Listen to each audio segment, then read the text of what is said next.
Boy dies, returns from death with a horrifying warning from heaven. Imagine stepping beyond this life, experiencing something utterly extraordinary, and returning with a message that changes everything. That's exactly what happened in this chilling account. Stay with me as I share the incredible details and break down the warning this boy brought back.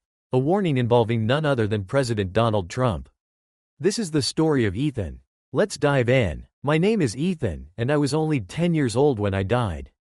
Until that day, I was just like any other kid, curious, full of energy, and always seeking my next adventure. It was a sunny afternoon, the kind where the world feels alive and buzzing with possibility. I remember it so clearly because it started out like any other day. My friends and I were racing our bikes down the quiet streets of our neighborhood, laughing and shouting as we pushed ourselves faster and faster. We didn't have a care in the world. But in a single moment, everything changed. I can still hear the screech of tires, the sharp metallic thud, and the way the world seemed to go silent immediately afterward. I had darted across the street without realizing a car was coming around the corner. The driver slammed on the brakes, but it was too late. I don't remember the impact itself. It was as if my mind had blocked it out. All I knew was darkness. My parents told me later that I was thrown several feet and hit the pavement hard. When the paramedics arrived, they said my heart had stopped. My body lay motionless on the ground, and for a moment, it seemed like that was it. My life was over. Neighbors rushed out of their houses, gathering around as my mom's screams filled the air. People were praying, crying, and watching helplessly as the paramedics worked tirelessly to revive me. At the time, though, I wasn't aware of any of that. Instead, I found myself somewhere entirely different. It's hard to put into words, but I'll try. I felt like I was floating, weightless. There was no pain, no fear, just a strange calm. I remember thinking how odd it was to feel so peaceful, given the chaos that must have been happening around me. It was as though I had stepped out of my body and into a completely different realm. My parents later told me that I had no pulse for several minutes. The doctors said it was a miracle that I even survived, let alone came back without brain damage. But what they didn't understand, what no one could understand, was that during those moments when my heart wasn't beating, I was somewhere else entirely. Somewhere I can only describe as beyond. That was the beginning of an experience that would change not only my life but the lives of everyone who heard my story. When the darkness around me lifted, I found myself in a place that words can't fully describe. At first, I didn't know where I was or what had happened. I just knew it wasn't the world I had left behind. The air felt different, lighter, warmer, almost alive. I wasn't standing on anything solid, but I wasn't falling either. It was as if I were suspended in space, weightless and free. I felt calm, like every worry or fear I had ever known had been wiped away. It wasn't just a feeling, it was a knowing, a deep sense that I was safe. The first thing I noticed was the light. It wasn't like the sunlight we see here on Earth. This was something entirely different. It was everywhere, surrounding me and filling me at the same time. It wasn't blinding or harsh, but it was incredibly bright, as though the entire world was glowing. The light wasn't just something I could see, it felt alive. It was as though it was reaching out to me, wrapping around me like a warm hug. I didn't need anyone to tell me this place was special. I just knew. As I took it all in, I became aware that I wasn't alone. There were others there, though I didn't see them at first. I could feel their presence before I could see them. It was like they were watching me, but not in a way that made me feel uneasy. It was comforting, as though they were happy I was there. Slowly, figures began to take shape in the light. They didn't look like people in the way we think of people, but I knew they were beings. Their forms were soft and glowing, almost like they were made of the same light that surrounded us. They didn't speak to me with words, but somehow, I understood them perfectly. One of them stepped closer. I don't know how to explain it, but I felt like I recognized them, even though I had never seen them before. It wasn't like recognizing someone's face, it was deeper, like their very presence was familiar. They radiated love and peace in a way that made me feel completely at ease. I wasn't scared or confused anymore. I felt like I was exactly where I was supposed to be. Without saying anything, this being showed me things. I don't mean they pointed things out or physically showed me something in the way we do here on Earth. It was more like they shared their knowledge with me, directly, instantly. What I saw and learned in those moments was unlike anything I could have imagined. And among the revelations was a chilling warning, one that involved our world, our future, and even President Donald Trump. That's where the story takes a turn that will change everything. Images and feelings flooded into me all at once. I saw moments from my life, some I remembered and others I didn't. Faces of the people I loved appeared before me, so vivid it felt like I could reach out and touch them. I felt their love for me and my love for them in a way far stronger than anything I had ever experienced before. It was overwhelming yet beautiful. Then the images changed. I began to see things I couldn't understand, scenes of people I had never met, places I had never been. Some of it was beautiful, like the light-filled place I was in, but some of it wasn't. I saw darkness creeping over the world like a shadow. People were fighting, their faces twisted with anger and fear. I felt their pain as if it were my own. It was so real, so vivid, that I couldn't look away. I wanted to ask the being what it all meant, but before I could, another wave of images and feelings overtook me. This time, it was a warning. I didn't hear words, but I understood the message clearly. Something was coming. A great change, something that would test everyone, was on its way. I felt a sense of urgency, like I needed to do something, but I didn't know what. The being didn't explain. They simply looked at me with so much love and sadness in their eyes, and I knew this was something I couldn't ignore. Then I felt a pull, like something was calling me back. I didn't want to leave. The peace and love I felt in that place were unlike anything I had ever known, and the idea of returning to the world felt almost unbearable. But the pull grew stronger. I realized I didn't have a choice. The being gave me one last look, and though they didn't speak, I knew what they were telling me. It's not your time yet. Take the message back. The light around me grew brighter and brighter until it was all I could see. Then, as suddenly as it had begun, it was over. The light was gone, and I was back in my body, gasping for air as though I had been underwater. My chest ached, my head spun, and I could hear my mom sobbing somewhere nearby. I didn't fully understand everything that had just happened, but I knew one thing for sure. I had been somewhere real. Somewhere that would stay with me forever. And I had returned with a message the world needed to hear.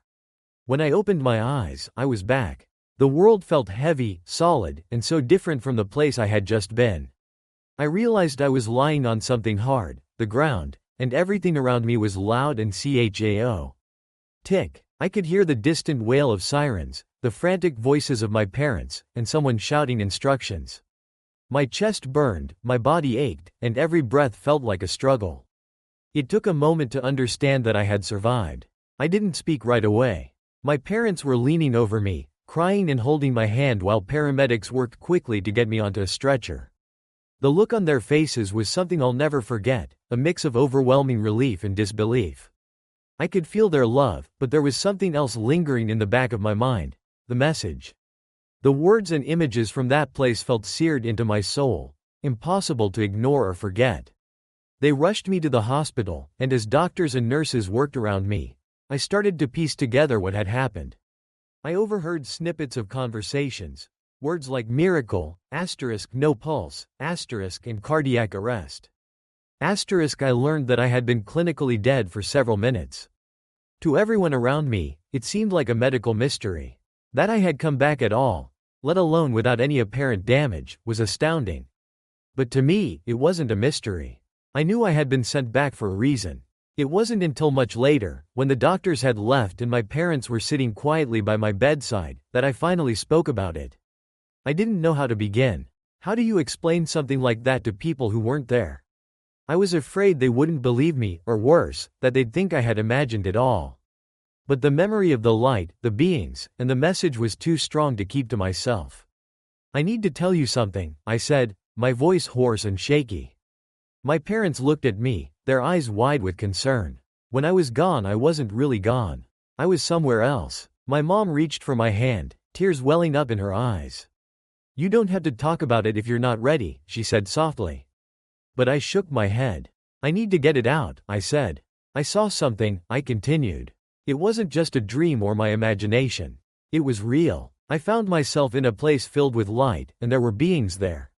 They showed me things and delivered a message. I paused, trying to find the right words. It's a warning. Something is coming. My father leaned forward, his brow furrowed. What do you mean? What kind of warning? I took a deep breath, feeling the weight of what I was about to say. They showed me the world. Our world. And how it's changing. They said a leader would rise, someone who would divide people. This person would bring out both the best and the worst in humanity. And it would be a test for everyone. They didn't say exactly what would happen, but they made it clear that it would affect us all. My parents exchanged worried looks. I could see they were struggling to process what I was saying. It probably sounded like the ramblings of a frightened child who had gone through something extraordinary, but I also noticed a flicker of belief in their eyes. Maybe they saw how certain I was, or maybe they just wanted to believe that my survival had a higher purpose. In the days that followed, I tried to make sense of what I had seen. The images and feelings were so vivid, but they came in fragments, hard to piece together into a coherent whole. Again and again, I saw a shadow covering the world, dark and oppressive. People were arguing, fighting, turning away from one another. But there were also moments of hope, people coming together, standing up for what was right, choosing love over fear. It seemed as though the future wasn't set in stone. The world had different paths, and the choices we made would determine which one we would take. The most unsettling part was the image of the leader. I didn't know who it was, but I felt their presence so clearly. They were a powerful figure, larger than life, and their actions were going to change everything. The beings didn't tell me if this leader was good or evil. They only made it clear that their influence would force humanity to confront its deepest truths.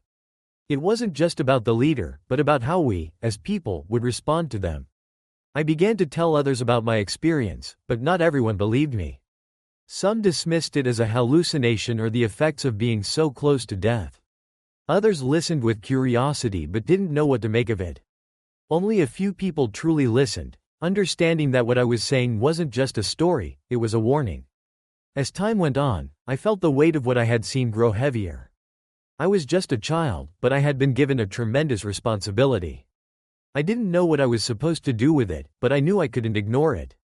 The message wasn't just for me, it was for everyone. And deep down, I knew the events I had been shown were already beginning to unfold. Years passed. Life went on, but the memory of what I had seen and felt in that place never left me. I had been just a child back then, but as I grew older, I began to see the world differently. It was as if I had been given a lens through which I could see hidden patterns, connections, and tensions that most people overlooked. The warning I had received was always there in the back of my mind, like a quiet whisper. I couldn't help but wonder. What if the leader I had seen in my vision was already among us? What if they were quietly rising to power? And then came the 2016 election, and Donald Trump became the President of the United States. I remember watching the news that night. My stomach twisted into knots. It wasn't that I had a strong opinion about him at the time. I was still trying to process the weight of what I had seen in my vision so many years ago. But there was something about the way people reacted to him that struck me to my core. The division, the arguments, the overwhelming intensity of emotions he evoked in people. It was eerily similar to the images I had seen during my near-death experience. For weeks, I couldn't shake the feeling that this was the moment I had been warned about. The figure I had seen in my vision, the one who would rise and divide people, no longer felt like an abstract symbol. I couldn't say for certain, but deep down, there was a haunting certainty. Donald Trump was the leader I had been shown. It wasn't about whether he was good or bad, it was about what his presence meant for humanity as a whole. He was a catalyst, someone whose actions would force people to confront their deepest fears, beliefs, and values. As the months went on, I started to notice how much of what I had seen in that other place was coming to life. The shadow I had been shown, the darkness creeping over the world, wasn't just about one person. It was about the way people reacted to one another, how fear and anger spread like wildfire. I saw families torn apart over political arguments, friendships shattered because of differences in opinions, and a level of hostility in the world I hadn't seen before. It wasn't just about politics, it was deeper than that. It was about how people treated each other when faced with uncertainty and fear. I started thinking more about what the beings in the light had shown me. They hadn't told me whether this leader was good or evil. They had only said that his rise would bring about a test, a moment of reckoning for humanity. At first, I didn't understand what they meant by that. But as I watched the world react to Trump's presidency, it started to make sense. He wasn't the cause of the division, he was the mirror reflecting it back at us. He forced people to confront their own beliefs, their own values, and their own willingness to choose love over fear. What struck me the most was how polarizing he was. People either loved him or hated him, and there seemed to be no middle ground. It reminded me of the images I had seen in my vision, people arguing, shouting, and turning against one another. But there were also moments of hope, just like in my vision. I saw people coming together in ways they hadn't before, standing up for what they believed in and fighting for justice and equality. It was as if the world was being split into two paths, and humanity was being forced to choose which one to follow. One night, I had a long conversation with my mom about it. She had always been supportive of me, even when she didn't fully understand the weight of what I had experienced. "Do you really think he's the one from your vision?" she asked, her voice soft but serious. "I don't know," I admitted. "But it feels like it. It's not just about him, it's about what he represents. It's about how we, as people, respond to him and to each other."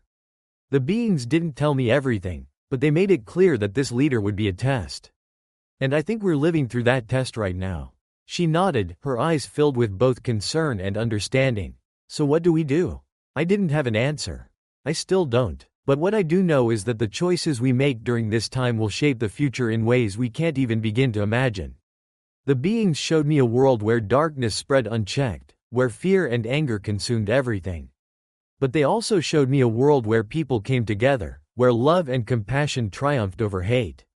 It wasn't up to one person to decide which path we take, it was up to all of us. Donald Trump's presidency wasn't just a political moment, it was a spiritual and moral reckoning. It was a wake-up call, a reminder that the choices we make matter. And as much as it scared me to see the world so divided, I also saw hope. I saw people choosing kindness, standing up for what's right, and refusing to let fear dictate their actions. In the end, I think that's the real message the beings wanted me to share. It's not about one leader or one moment in time. It's about how we respond to the challenges we face. We're being tested, not just by the events happening around us, but by our own hearts and minds. And the outcome of that test depends on each and every one of us. After everything I had seen and experienced, I couldn't stop thinking about what came next. The vision I was given wasn't just about a single moment or person. It was a glimpse into the unfolding of something much bigger, something that could either lift us up or tear us apart. What haunted me most wasn't the shadow creeping over the world, but the realization that it was still growing. It wasn't inevitable, though. That was the part that kept me awake at night, the part that gave me both hope and fear. The beings had shown me two paths. And now, as I watched the world react to everything happening, I couldn't help but wonder which one we were choosing. I started paying closer attention to the world around me, not just in the news but in everyday life. There were so many moments where people were faced with choices, small ones and big ones, decisions that might not seem important in the moment but would ripple out in ways they couldn't see. A kind word or a harsh comment, a helping hand or turning away, standing up for someone or staying silent. Every choice seemed to matter more now, like we were all part of a massive invisible scale, and every action was tipping it one way or the other. What scared me most was how easily people gave in to fear. I saw it everywhere, in how they talked to each other, how they looked at strangers, and how quickly they jumped to anger. It was as if the shadow I'd seen in my vision wasn't just something external, it was inside us, feeding on our worst instincts. And the leader I'd seen, the one I now believed was Donald Trump, wasn't creating the shadow, he was amplifying it. He was a spark, but the fire was already there, waiting to be lit. At the same time, I couldn't ignore the hope I had seen. I started noticing the people who were pushing back against the darkness, not with anger, but with love and compassion. They weren't loud or dramatic about it, but they were there, quietly holding the line against the spread of fear. I saw teachers staying late to help struggling students, neighbors coming together to support each other, and strangers reaching out to offer kindness in moments of need. It was as if they were tiny lights in the growing shadow, and even though they seemed small, their light was powerful. One night, I sat down with my dad and told him everything that was weighing on me. He listened patiently, the way he always did. When I finished, he leaned back in his chair and let out a long sigh. You've been carrying this for a long time, he said. But Ethan, you have to remember, none of us can fix the whole world on our own. All we can do is make our own corner of it better. I thought about that for a long time after our conversation. The beings hadn't given me a specific task or mission. They hadn't told me how to stop the shadow or what to do about the leader. They had just shown me what could happen and sent me back with the knowledge that we still had a choice. Maybe that was the point. Maybe it wasn't about one big act of heroism, but about all of the small choices we make every day. Maybe it was about tipping the scale one small act of kindness at a time. I started talking more openly about my experience, even though it wasn't always easy. Some people listened, their eyes wide with curiosity or understanding. Others dismissed me outright, saying it was just a dream or a figment of my imagination. At first, the skepticism hurt. But then I realized it didn't matter. I wasn't sharing my story to convince people. I was sharing it because I felt like I had to. Like the message wasn't mine to keep. If even one person heard it and chose love over fear because of it, then maybe that was enough. As the years went on, I saw more and more of what the beings had shown me coming to life. The divisions grew deeper, the arguments louder, and the shadow darker. But I also saw the light. I saw people standing up for what they believed in, not with hate, but with courage and compassion. I saw communities coming together in ways they hadn't before, people finding common ground in the midst of chaos. It wasn't perfect. It never is, but it was enough to remind me that the future isn't set in stone. What comes next? That's the question that keeps me going. I don't have all the answers, and I don't think anyone does. The beings didn't show me the final outcome, because there isn't one, not yet. It's still being written, shaped by the choices we make every day. I believe that's why I was sent back, not to predict the future, but to remind people that they have the power to shape it. I don't know what will happen with Donald Trump or the world leaders who come after him. I don't know if the shadow will continue to grow or if the light will finally push it back. But I do know this: we're all part of it. Every action, every word, every choice matters. The beings didn't tell me what to do. They told all of us.